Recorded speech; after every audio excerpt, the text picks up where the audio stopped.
દવા લેવા માટે હોસ્પિટલ આવી હતી, પણ પરિસ્થિતિએ એવો વળાંક લીધો કે બંને બહેનો જીવ ગુમાવી બેઠી। વલસાડના પારડી તાલુકાની આ ઘટના દુઃખદ અને હૃદયદ્રાવક છે। બરુડિયા વાડની રહેવાસી રામીબેન ઉકડભાઈ માંગ અને ગજરીબેન ઉકડભાઈ માંગ સિવિલ હોસ્પિટલ દવા લેવા માટે આવી હતી। ત્યાં રામીબેનને અચાનક ચક્કર આવતા તેઓ લોબીમાં પડી ગઈ હતી।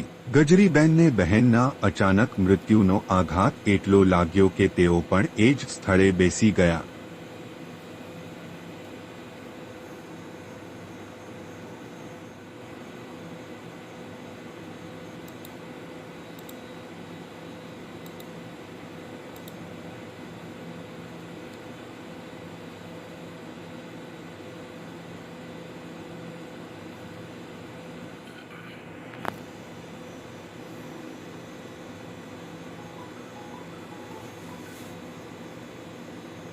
અને થોડા પળોમાં જ તેઓ પણ ઢળી પડ્યા। ડોક્ટરે તપાસ કરી ત્યારે ગજરીબેનને પણ મૃત્યુ પામેલી જાહેર કરવામાં આવી।